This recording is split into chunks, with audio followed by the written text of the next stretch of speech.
Hello and welcome to the Star Award Show brought to you by the Bob Mwiti Foundation. Some children grow up with both parents walking beside them. Others learn early that life can change without warning and that strength sometimes begins where certainty ends.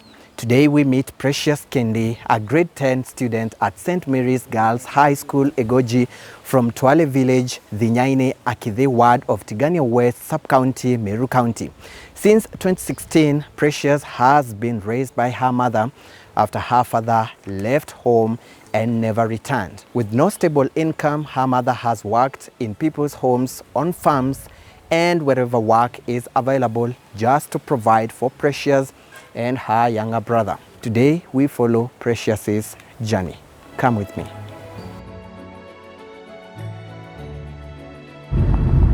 Our journey begins along the Meru Maua Highway before turning away from the busy road and heading into the interior of Tigania West constituency, Meru County. We pass through Kenjoy Market and continue along long, dusty roads that curve deeper into the villages. The landscape is hot and dry, shaped by warm temperatures, low rainfall, and the recurring threat of drought.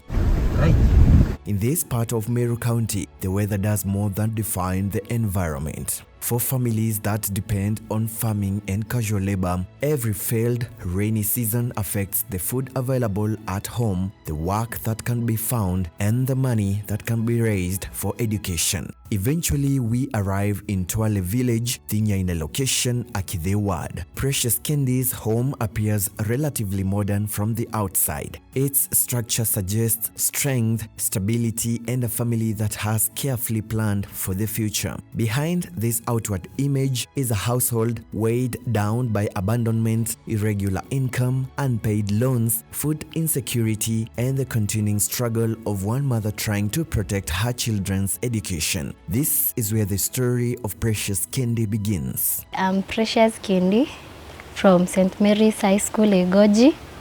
I'm in grade 10. Precious is the firstborn in a family of 2 children. I'm the firstborn.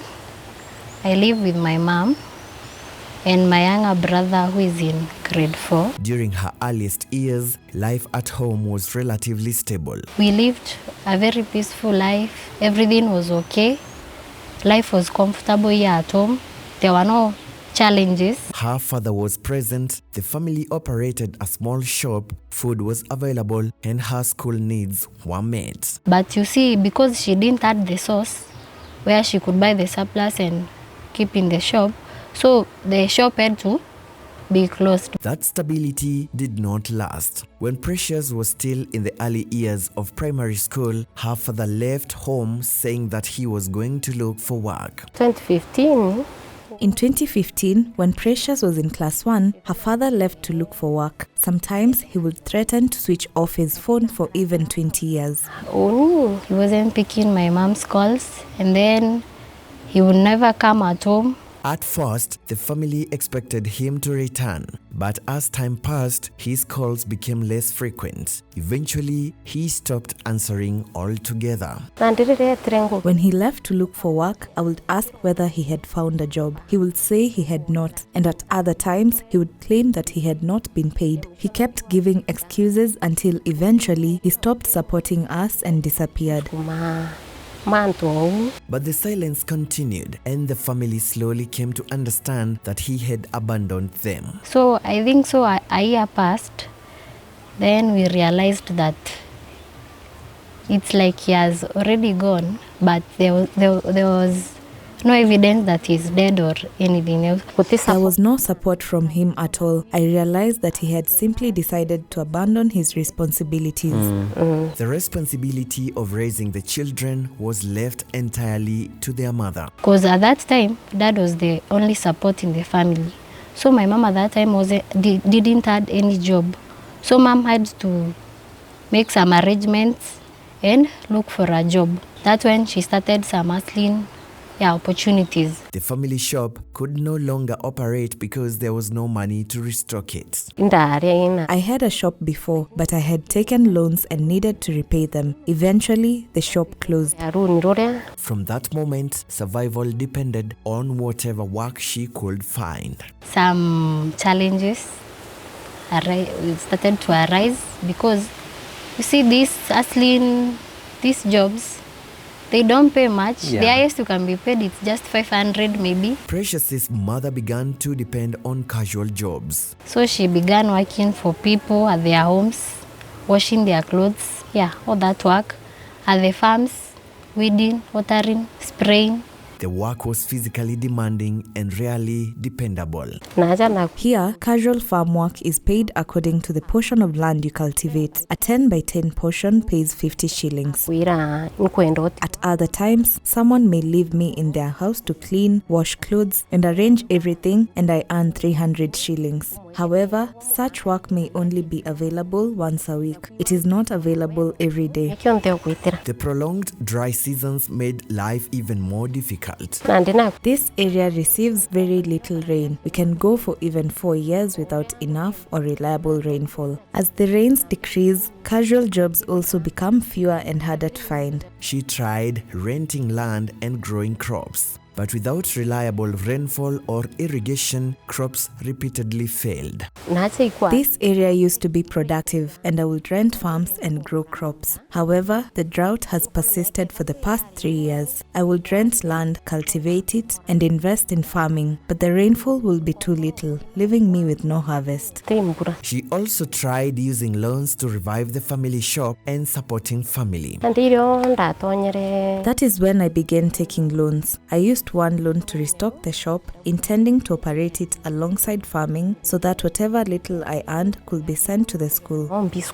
Instead of creating stability, the debts accumulated while the income continued shrinking. Eventually, everything became difficult. Nothing was coming from the farm. I still had loans to repay, and I continued renting and cultivating land without getting any harvest. There are evenings when she returned home with nothing to offer her children. Home empty-handed. So when she comes that way, because that money, it's the only money that was expected to buy food and so as we can feed on. So when she comes home without that money, so we just have to sleep that day like that. We have to buy everything we eat. Sometimes there is no money, and we end up buying hard scones that cost 5 shillings each. We eat them and go to sleep. The family's circumstances were difficult. I have another child, a boy in grade 4. During the second term of this year, I was looking for work, so I took him to stay with my mother. He's still living there. It had broke me because I had already even lost hope that there is no moving forward anymore. Because if my brother has already been vacated to another school, the next victim is me. For Precious, home is a place where sacrifice has been part of her daily life. After her father left, her mother became the only source of support, doing whatever work she could find to keep the family going. I've learned several skills, qualities, and how to cope up with life because I learned from her. According to me, it's a very special gift to have her because if she chose, she would have also left us here at home.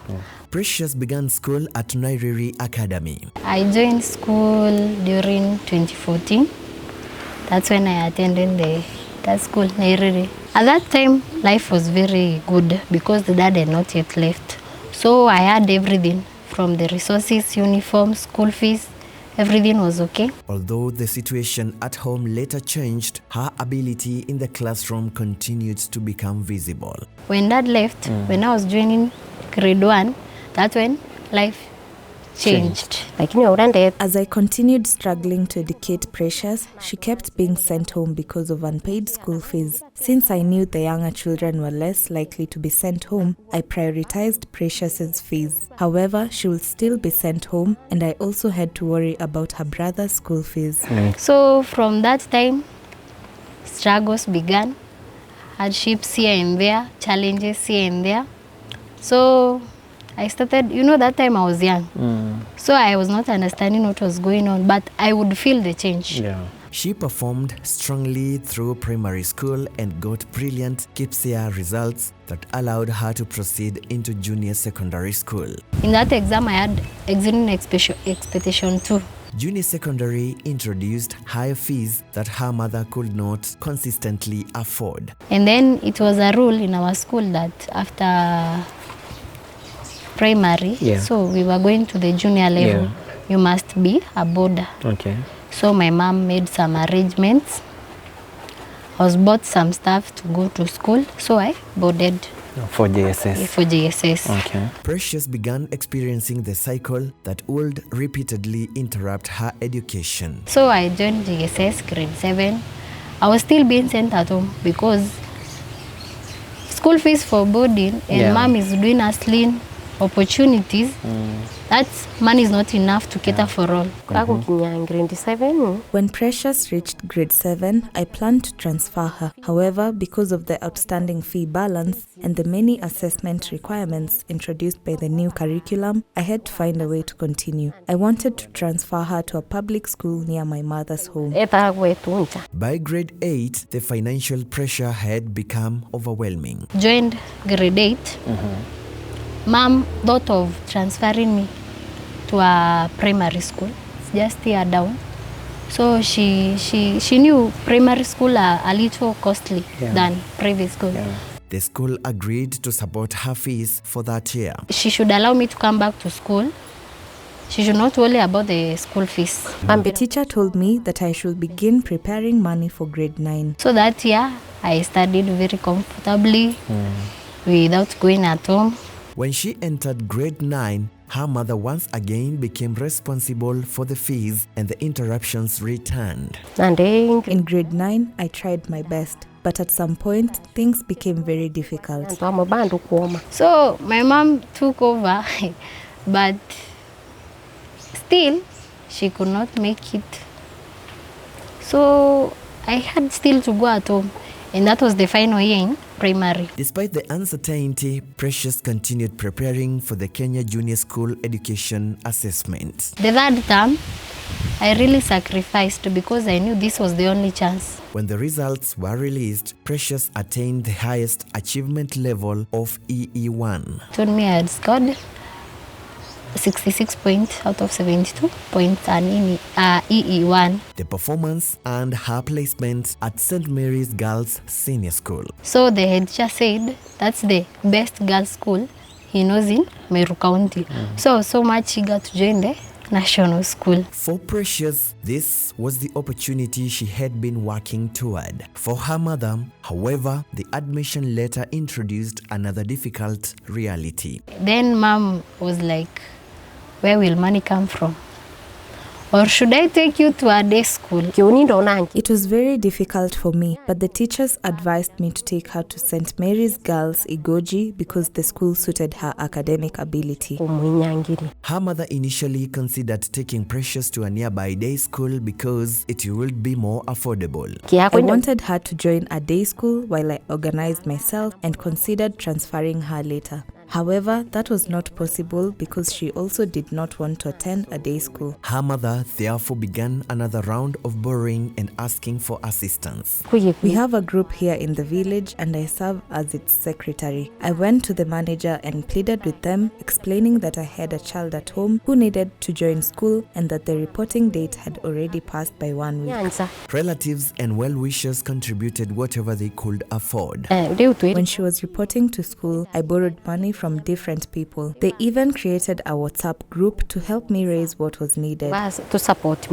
Precious prepared to reuse some of the items she had used during junior secondary school. She reused her old shoes, mattress, blankets, and several other items. That is how she managed to join the school. The fees was not enough to meet the full requirement, but it allowed Precious to enter St. Mary's Girls Senior School and begin grade 10. Mom paid school fees 10,000 I was allowed to be in school. The school required students to clear a significant percentage of the fees before midterm, but what they had paid did not meet that threshold. By midterm, I was required to have paid at least 70% of the school fees, but I had not managed to do so. Precious was sent home. I went to the school and explained that I expected to pay before the term ended because I was waiting for some money. Casual jobs had also become slightly more available, so I hoped to raise the fees. I pleaded with them because there was no reason for her to remain at home.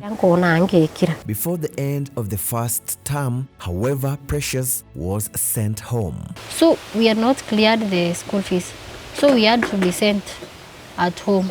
At the end of the term, she returned home with a fee structure, a huge amount for the next stage of her education. In addition to the second term fees, she came home with a balance of 43,000 Kenyan shillings. I asked her where we were supposed to get all that money, because it meant she would continue being sent home. In her first grade 10 assessment, Precious emerged first. I was position 1 out of 708. How many streams do you have? We have 14 streams. 14 streams. Yeah. And you were position 1. I was position 1 with an EE1 of 56 out of 56 points. Precious's strength is not limited to academics. She has developed a personal way of understanding life. Your struggles today cannot define your tomorrow. And at the same time, I came to understand life has two ways. Way B and way D. Birth and death. But between birth and death, there is C. We have choices. She reminds herself that one difficult day does not mean the following day must also be difficult. It doesn't mean that today it has been a bad day.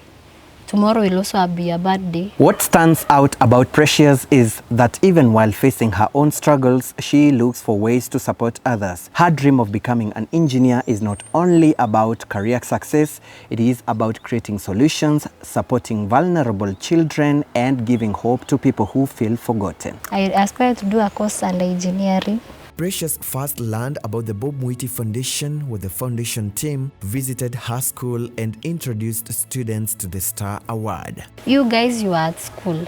Yeah, you were at school. So I heard you talk about your program, yeah, how to apply. The message remained with her. During the holiday, she returned home carrying the new fees structure and found her mother already wondering how the next term would be financed. Precious remembered the opportunity she had about at school and decided to act. When I came back, I submitted the fee structure. My mom was like, where will the 43,000 come from? So during that time, that's when I informed her that there is a foundation somewhere known as Bob Mwiti. She told me that representatives from the Bob Mwiti Foundation had visited her school. She gathered the required documents and visited the Bob Mwiti Foundation office to seek guidance. I asked her where the Bob Mwiti Foundation office was located. She told me it was in Meru town, so I encouraged her to write the essay and visit the office for guidance.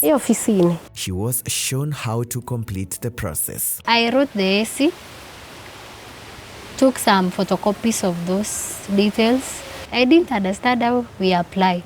So I came to your office. I met one of your colleagues there who explained to me that I can apply through our website. Later, she submitted the application. When mom got money, I went to the cyber, applied through the website, now waited. The Bob Mwiti Foundation is rooted in lived experience shaped by the journey of its chairman. I grew up in a very humble family, raised primarily by my grandparents. In primary school, I worked very hard and was fortunate to become one of the top students in Meru County. That performance earned me admission to one of the most prestigious schools in the country, Nairobi School.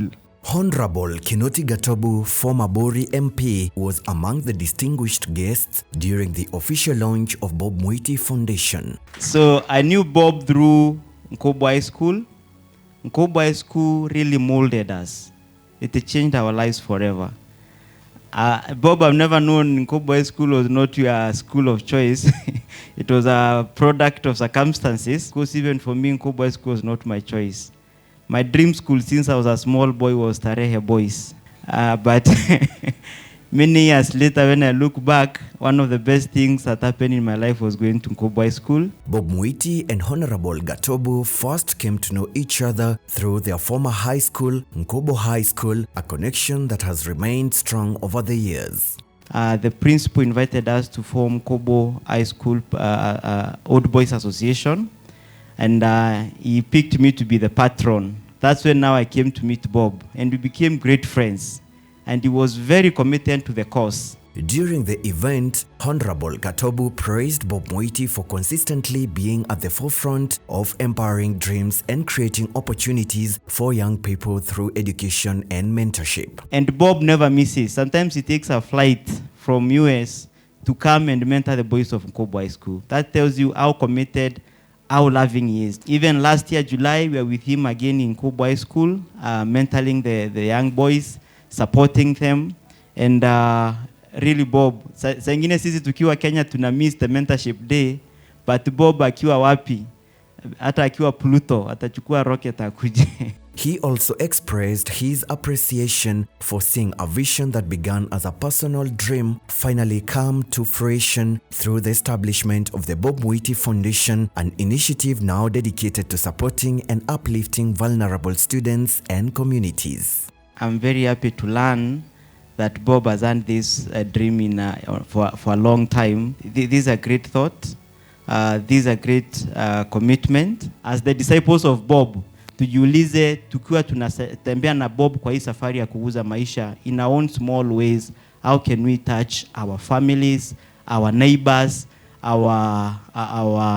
all the people near and even far from us. As part of a mission to give back to the community. About 8 years ago, I began quietly supporting top students from my local primary school, Gikumene, and my alma mater, Nkobo High School. As the years went by, I realized there was a need to create a more structured and scalable way to help many more students.